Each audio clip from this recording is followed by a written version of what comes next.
na umaga. So, si Dora today ay magdi-distribute ng mga posters ng Congress on Prayer 2. Siyempre, una muna sa Vicariato ko, ang Christ the King by Cariet.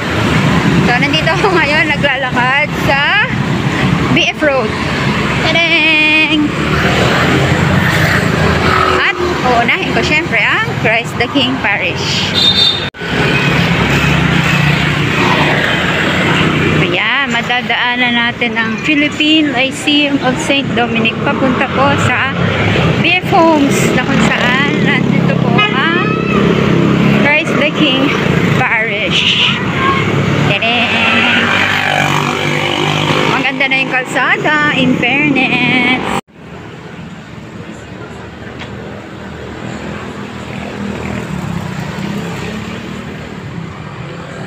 Yan, nandito na tayo sa BF Homes.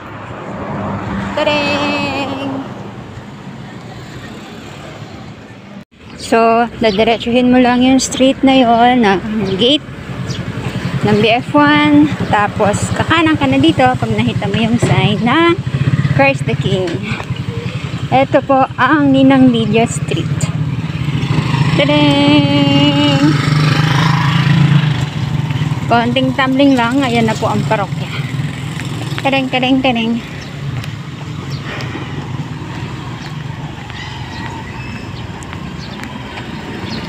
Ito po yung formation hall nila dito sa Christ the King Parish. At ayan na po siya. Sabi na. Tadang! Tadang!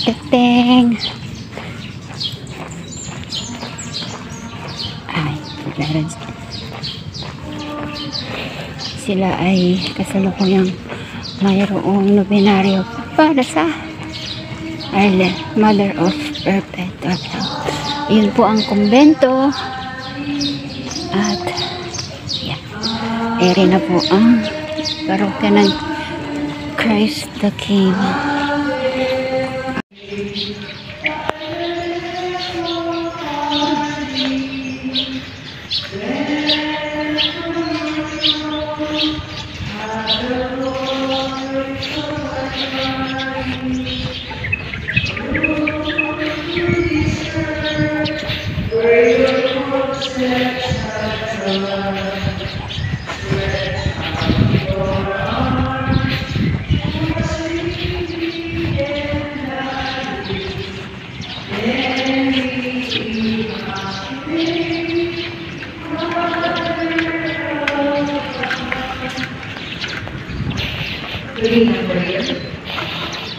Dear Mother of Perpetual, Jesus gave you to us for our Mother. You are the kindest, the most loving of all mothers. Look tenderly on us, your children, as we now ask you to help us on our needs, especially this one.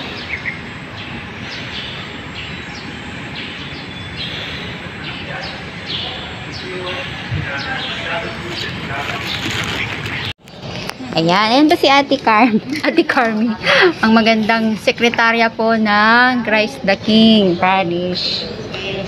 Sige, pupunta tayo dito sa Christ the King Parish. Tayo ay tutungo sa Santo Cristo Parish. Din po yun sa Barangay Liano.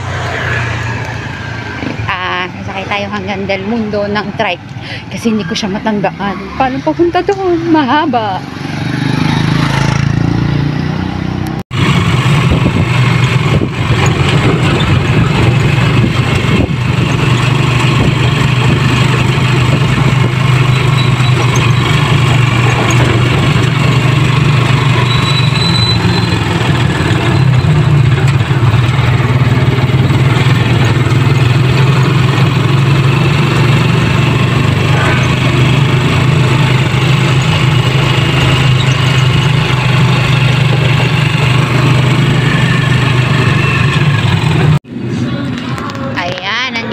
Tayo sa Santo Cristo Parish.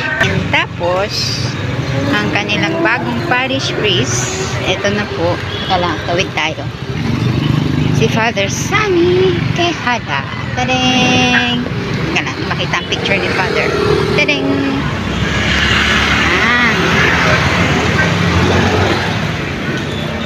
Nasaan na ba ang opisina? Ayan. Yan nila ang activities for this feast. Ano ba date ngayon? 12. O, tatapos lang ng piyesta nila. Tididing! Kape piyesta lang pala nila. Nasaan ang parish office?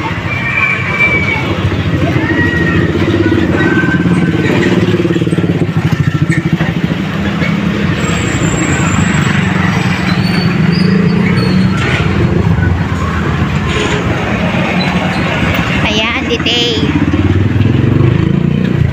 Siyempre, Santo Cristo Sunday. Pag Christ Sunday po mga... So i-maintain po na 15. Opo, basta Sunday. Pero, napunta ng 9. Opo, kasi nagpo ng Sunday. Ayan, para mas makita ng maganda. Sa ang gilid ng Santo Cristo Parish. Dito po ito sa Del Mundo, sa Liano.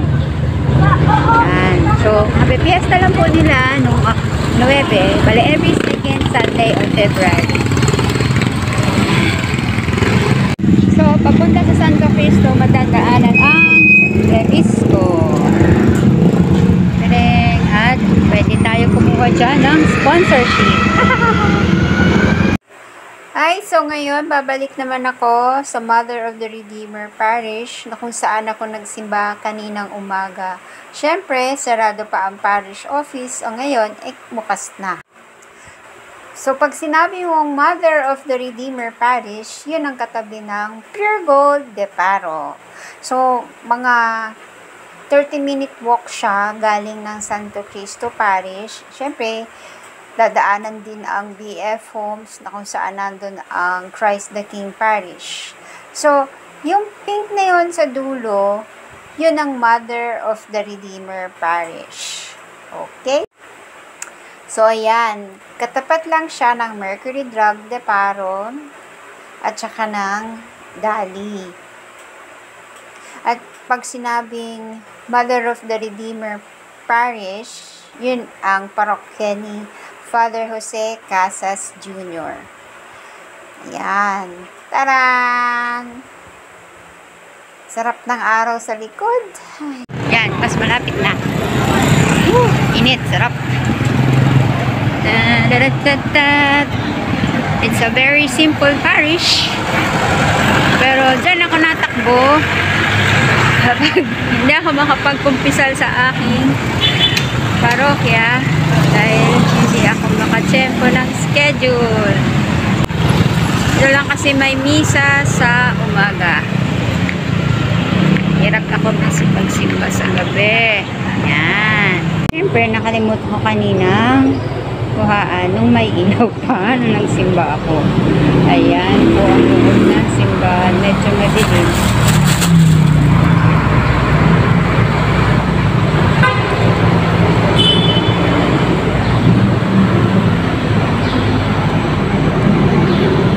Lang din talaga sila. Okay. So, mission accomplished dito. Nabigay ko na kay Ate Dayan ang kanilang parish secretary. Ngayon, pupunta naman tayo sa dulo ng Bagumbong sa Padre Pio Parish kay Father Ed Molina. Sasakay ng jeep.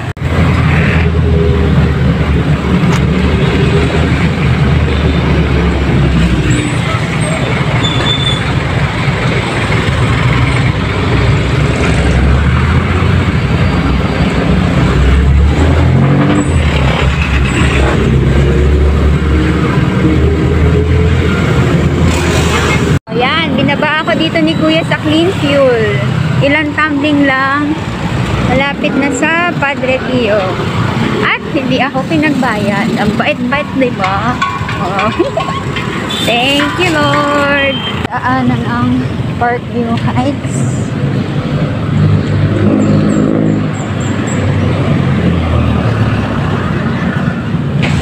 At saka itong Mother Ignacia Healing and Renewal Center. Ewan ko kung legit ito na Catholic place. But I think so. It says Venerable Ignacia del Espiritu Santo. Venerable na siya.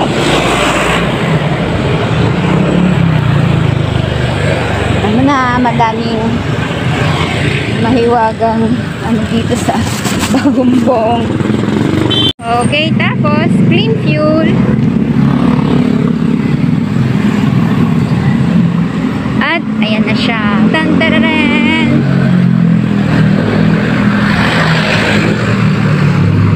Katabi ng Northville. Ano ba to? Ewan, hindi ko mabasa. Basayan na po ang San Padre Pio Parish. Lagnovenario sila. Tadeng! O diba? Parang nasa Eastwood ka na. Small version. So, plano ni Father Ed gawin itong shrine. Teka, dito tayo sa poster. Ting! Ting! Madilim. Ayan, kita na ba? Ayan. Ganyan na ang plano nila dito. Maging shrine siya. Sana nga, maging shrine siya ni Padre Pio. Kasi marami naman sa ating diocese ang may devotion kay Saint Padre Pio. Sana magkaroon din ng parokya kay Saint Teres. Hello Padre Pio, gandang umaga po. Taling, hello.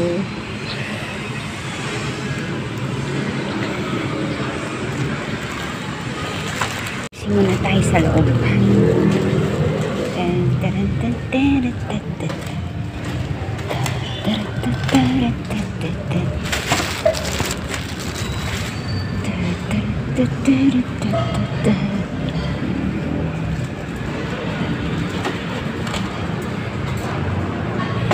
Alam ko may naka-display sila ditong relic eh.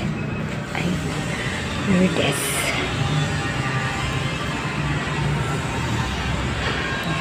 Yun po sa gilid.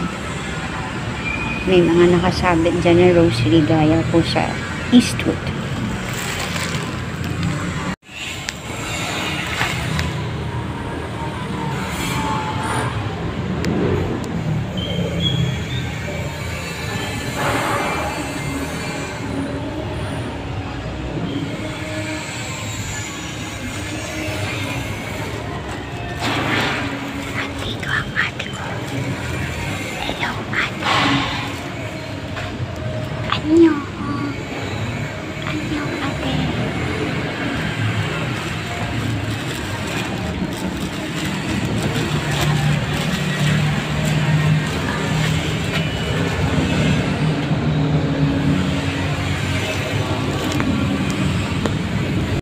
Ayan, si Ate, ano pong pangalan? Beng. Ate Beng. Hello. Pabati na lang din po kay Father Ed Molina. Ayan, so, ayan, ding. Mission accomplished. Doon na ako kay Father James Nitolyama sa Santa Cruz. Walking, ilang tumbling lang dito mula sa Padre Pio Parish. Diba? Tering, tering, tering. Tering, tering, tering. Clearance na yun. Yan na po ang let me show ya. Yan na po ang papasok ng SM Caloocan at katabi ng sports complex at katabi ng Santa Cruz. Tadan! Ayan. Ano si SM? SM. At Caloocan Sports Complex na madaming truck. At ang ating destination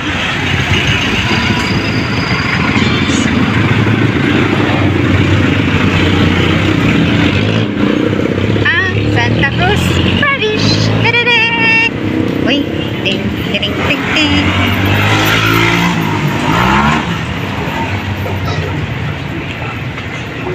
Tareng. Oh, ha? Ang ganda na ng parokya ni Father James. Yahoo! Hindi na siya yung dark colored. Pinitra ni Father. Pasok tayo. Titik-tik-tik.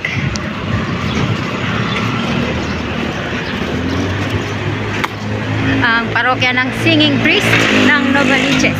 Yeah. Hindi na. Ngayon ko lang ulit ako nakapunta dito. Simula nung nag-pandemic. May repair sila. Hello, Lord.